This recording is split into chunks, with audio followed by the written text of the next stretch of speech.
Jam. Toon Jam. Hello and welcome once again, or for the first time, to Toon Jam. I'm Matt. And I'm J-Man. And today we are kicking it old school with something new school. Huh? What could he mean? Well, you already know because you've clicked the episode. We're talking about Primal. Marketed as Genndy Tartakovsky's Primal, who we've talked about before. You may or may not know him, but he was the creator of Samurai Jack and Dexter's Lab and Hotel Transylvania. Yeah. You know, anything Among else that I'm others, missing? He worked at Cartoon Network, so he's probably worked on a lot of things, but I can't remember. anything else he's done really, particularly of his own?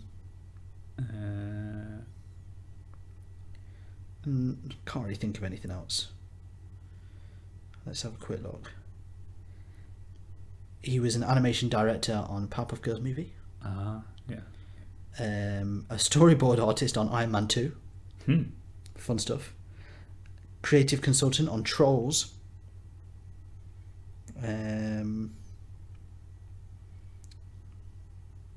So there you go. Tiny Toon Adventures, he worked on that apparently. And Batman Animated Season. Who knew? Two Stupid Dogs. Oh. Animation director on that one. I knew there was something else. Oh, the Flintstones on the Rocks. Was like a Flintstones movie that they did, television film, 2001. Oh, right. Quite good actually. So there you go. Yeah, that's the guy. He's pretty good. He is good. He's done some good stuff. You probably know best though, Dexter's Lab and Samurai Jack. Yeah, that's it. He did that one Luke Cage comic recently as well. Oh, he did a Luke Cage comic as well, which was pretty good. Yeah. Thumbs up. Had everything you want from one of those things. Both ludicrous and fun. Yeah. Whilst also having some good action moments and enjoyable story. Yeah. Yeah. So, today we're talking Primal, which is his newest project, which premiered on October 7th, 2019 on Adult Swim. Set in prehistoric times, the show follows a caveman who, in the show's production notes, is named Spear. I didn't know that because there's no dialogue in this series whatsoever. There's the odd So in honour of that, we're going to do the whole podcast in caveman. So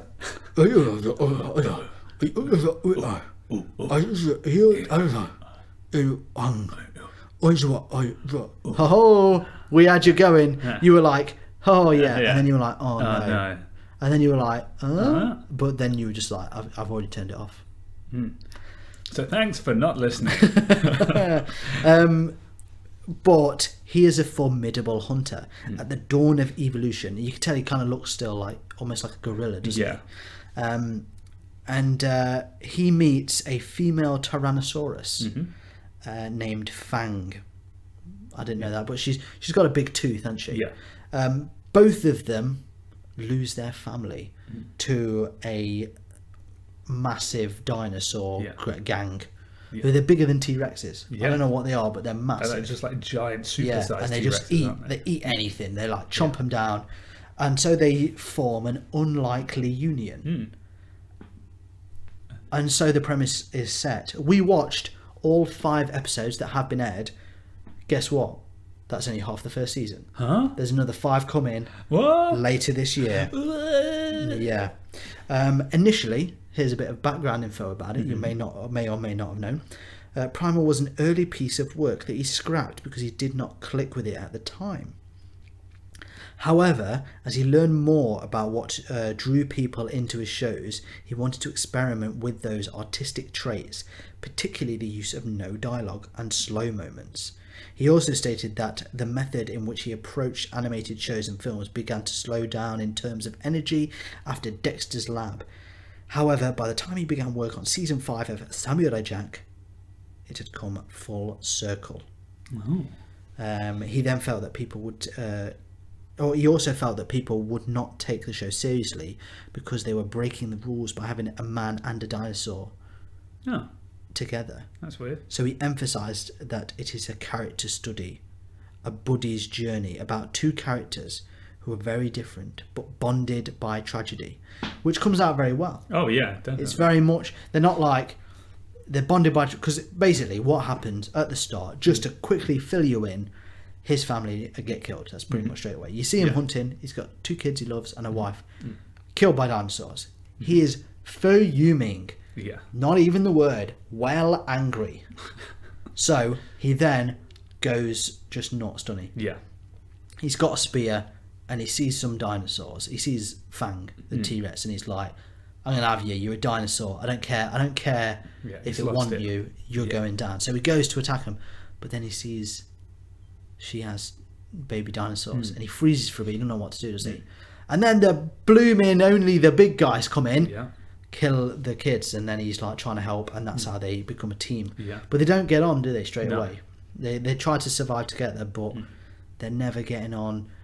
Fang's always stealing the food. That's it. He wants it. He has to prove himself. It's not like it doesn't. Like you could easily think that you're like following the man, so he's the leader, and Fang's like a dog. But it's not like that. No, it's very much. It's very balanced. Yeah. They both add something to that relationship. That's it. And even though they're always falling out, they still look out for each other. It's quite good in that way. Little bit about the reception of the show, and I only mention this because it's the 3rd show now that we've covered that has 100% on Rotten Tomatoes. What? Do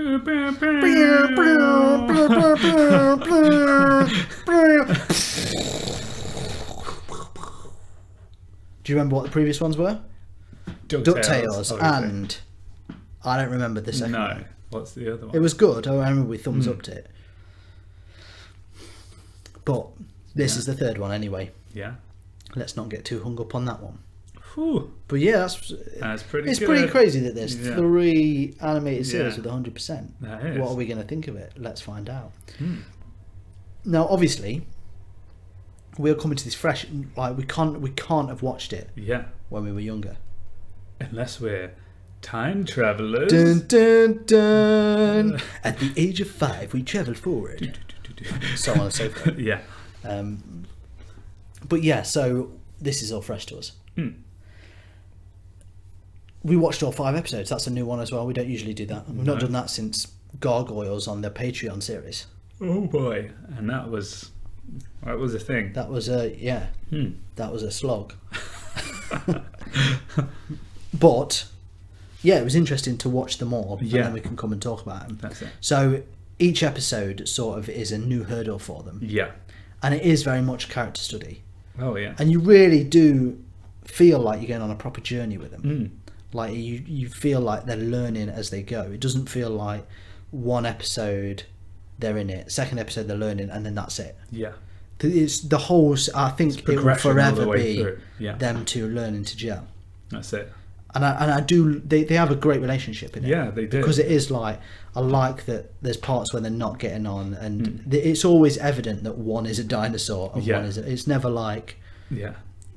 Because it would be so easy to be like, it's a man and his dog, but it's a dinosaur, and it never.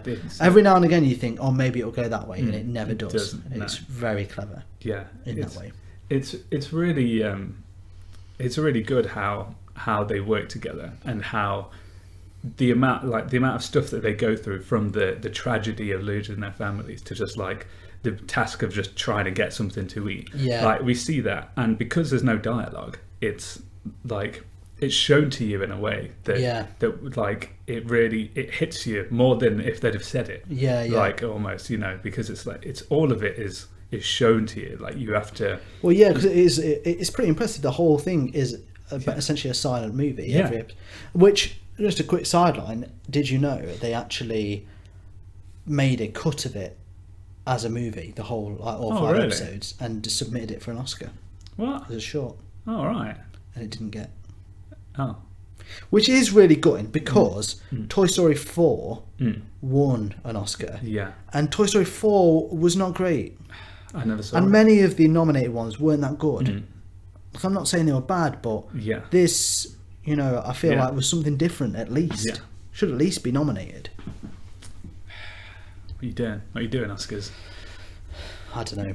But yeah, going back to it. Yeah, the silence of it really adds something, doesn't it? Yeah. Because it's like the world is quite loud in comparison, isn't it? Yeah, Because and there's it so makes, much going on. It forces you to focus on it and figure out what they're going through. That's it, yeah. Which almost makes you understand it more. Yeah, you really have to get you have to sort of like, there's lots of like glances, and you have to figure out like what their next move's going to be, sort of thing, because they're reacting to something that's just happened. And it's a perfect way to do it, isn't it? Like within this like sort of prehistoric world. Yeah. And I mean, it still has a certain, you forget, so it has a certain air of fantasy about it almost. Not fantasy, but fiction, because there's, you know, if you really take it seriously, a lot of these creatures don't, like dinosaurs and man and mammoth, they weren't all around at the same time. I know men and mammoths were, but you know, it doesn't all exist together. But it doesn't matter at all. And there's things like I think one particular thing that stood out for me, before I say that, going back to the fantasy stuff, the episode with the bats. Oh yeah. I mean, those giant bats, I don't know if horrific. anything like that has ever existed. Yeah. I might be wrong, but they looked like some out of a nightmare. Yeah. And there's loads of these they're giant red bats, and there's these little monkey men that are like hiding from them under stones and stuff. And they sort of work for a giant spider by the yeah. But that was a cool episode. That was a really good You've got sort of, and that was the first one really where, well, not the first one, but it was mainly the dinosaur one, because Spear gets captured and put in a spot, and so the dinosaur has to figure out how to get, because he's in this massive tower and he can't climb up. It's just really, you're really just like, oh, come on, you can do it, come on, you're on the edge of the seat. Really really on this. But I think, as I was saying, the standout, or one of there's so many moments, but I think my favourite episode was the mammoth episode. Just because there was all that stuff, like it was the grave, like the elephant graveyard, and obviously you follow it straight away. It goes against everything that you're used to. So you're following this old mammoth who is clearly going to die. Because they leave, don't they? They leave the pack, and then they know they're going to die, and then they walk off to the elephant graveyard. That's the whole thing. And he's walking off, and then all of a sudden, out of nowhere, you know, your two air quotation heroes come out and start attacking him, and you're just like, what? No, because you in that space of like not even 5 minutes, you just feel for this mammoth, and then all of a sudden, the people that you've been rooting for are decking him. That's it. And you just kind of like, I don't know what to root for here. And then they kill him for food. But then the other mammoths are like well racked off, aren't they? And then like return a bow. But it's really, I just thought it was a really clever episode in every way. Very like, and again, like oddly emotional for saying that like they're all animals, and there's no one like tells you what's going on. Like it's literally like you're just watching the events unfold, and just you see the way that these things like react. It's just really cleverly done. Because I felt like every part of this, because at first you've got the sort of mammoth survival and elephants as well, I suppose. You've got that part of it where you're kind of seeing something that you vaguely know about, or maybe you know a lot about, but you're like, oh yeah, see what's going on. And then you've got that whole turn where it's just not something you're used to seeing. You don't know what to think. But then after they've killed him, you sort of see he respects it. And then you're kind of back on his side, and then they're using all the parts of the bones and stuff. It becomes interesting, and you can see how grim it is, and then you're rooting for him because he's dying. And then Fang then finds like covers him, and he finds a cave, and it's just it's just constant survival for everyone, and you're just always rooting for, and it's like it's easy to watch a nature show and be like, no, don't kill the deer, but then it does show you exactly that, your emotions and how you quickly can understand all parts of that circle of life. So that's it. This summer, coming to a theatre near you, two boys, the age of 5, travel forward in time to watch a cartoon that exists 20 years in the future, just so that they can say, I've seen it already. Nostalgia, the movie. I love the past. I love it so much I'm going to watch it again and again. Make another version, I'll be happy. It's nostalgia. The sequel. Do you have a moment that was what you thought was the apex? Or at least a fond memory. Yeah, I really liked the bit because obviously, like you're saying, it's all been survival for so much of it. It's really brutal, and I mean they don't really pull punches. No, It's pretty it's gory, isn't it? There's a lot of blood and stuff. You see people getting ripped apart. Like it's very animalistic. You're watching, you never know whether they're actually going to make it. Even though there's more episodes, you know there are. You're are they actually going to make this? That's it. It could turn. It's violent, and it's. So I think I think it's the last episode. Yeah. There's a moment when they actually sort of get to what seems like just like a peaceful little environment. They're in this little cove, and you see that they start to Spear actually starts to relax almost. He sits in the water, playful, isn't he? Yeah, and he just lies back, and there's just this moment where he's just he's all right, and everything's okay, and it's it must. It really makes you appreciate that little bit of time that he's got. Yeah. And it's just really nice to, you almost feel for him that it's you've earned that. Yeah. You've earned this. And it also has sort of because Fang can't go in the water. Yeah. Because she puts her foot in and then has a flashback to the snakes. Yeah. So she's traumatized. Yeah, and it's just little things that flipping out. Yeah. It really does it thinks about everything. Yeah. And then but that's why he's sort of playing around in the water and he's about to sneak up on her, but she's gone. Yeah. And then that moment of peace then creates even more tension when they arrive at this sort of there's other monkey men, aren't there? Yeah. More so they're actual apes still. But they're creating an arena. Yeah. And they've captured both of them, but they've put Fang in the arena, and she gets battered, doesn't she? Yeah, she's doing really well, and you're and then you proper I was really thought, because that was the last episode as well, and you're like, oh no, are they actually going to kill her? Surely not. Is it just a short? Yeah. I'm glad I didn't know that there was 10 episodes. I was like, oh my life, she's going to die. I couldn't believe it, and then he comes in. And drinks loads of that and becomes this monster man. He becomes the Hulk, doesn't he? He doesn't even go green. Yeah, I'm sure he does. Yeah. So he just becomes the Hulk. Yeah. And then smashes him up, and you're yes. It is proper. It just gives you those emotions. It really does. Yeah, it's really impressive. What about you? What's your favourite? I think the mammoth. The mammoth bit was really that whole episode I did really like. The last bit did make me Yeah. I nearly shed a tear on it, flipping out. Yeah. There's little moments as well of just a communication between people, in the bat episode. Yeah. A bit where he drops his spear, doesn't he? When he goes. Yeah. And there's the guy who he saved. He sticks around, and he waits for them to come back so he can give him his spear. And I think that episode was one of the coolest episodes. Yeah. Just because it was a bit more.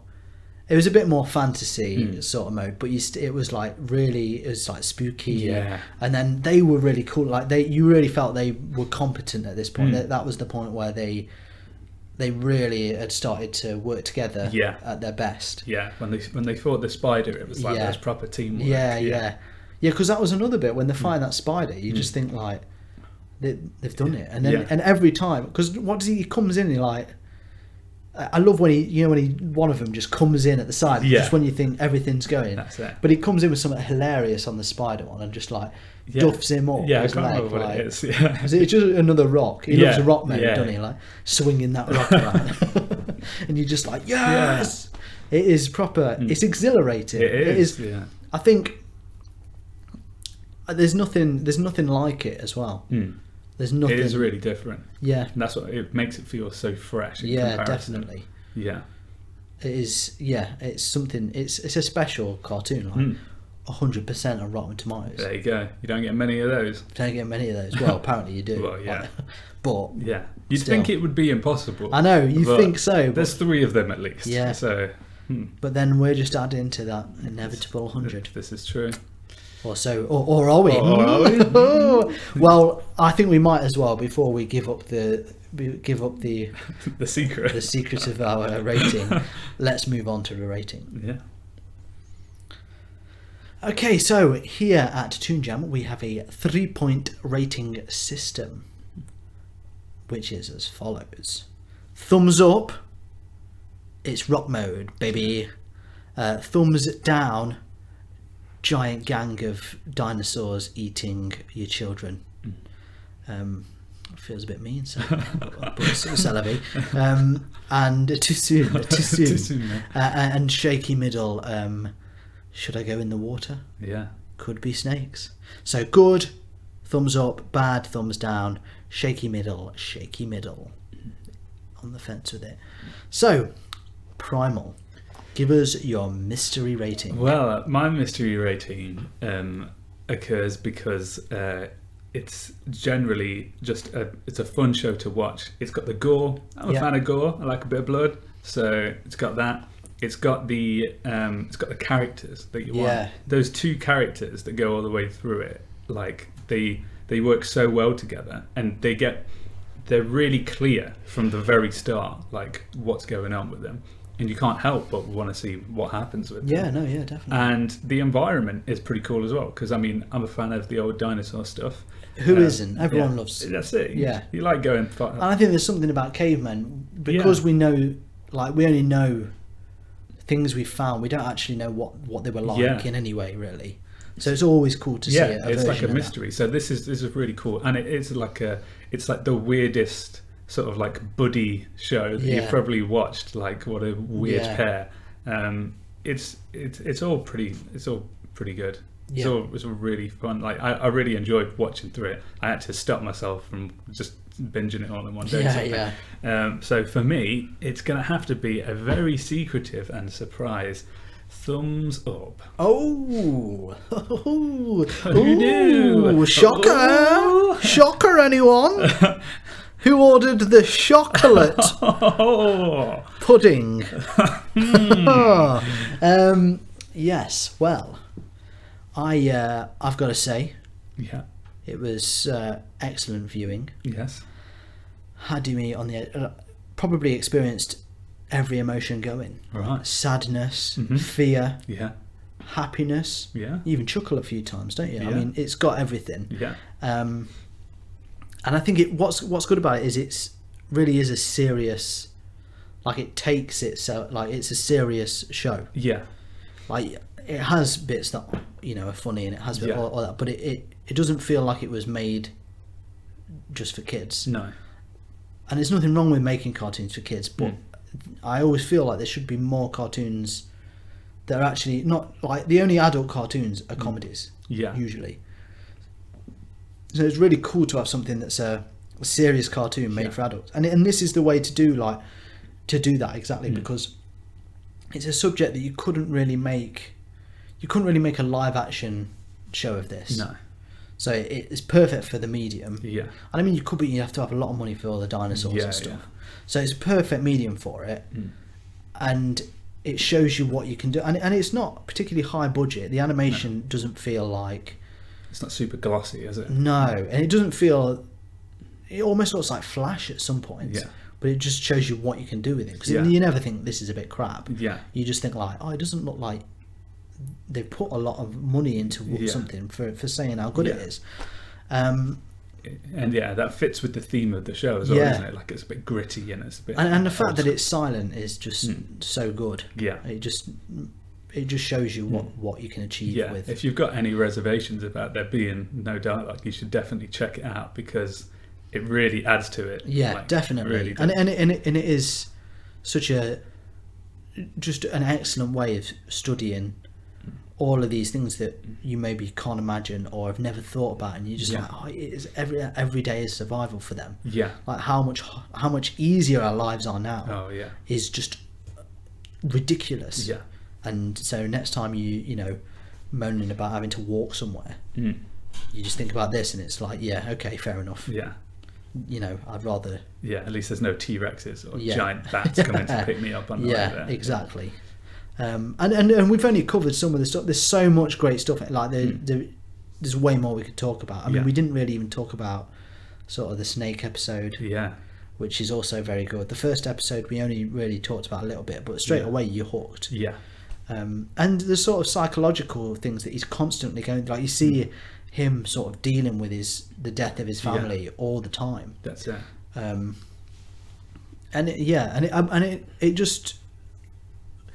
It really shows you them, and it doesn't over-humanize the dinosaur, but it doesn't do it either. So you still get like the fact that it's scared of the water and stuff like that. Yeah, it's just got everything. Thumbs up.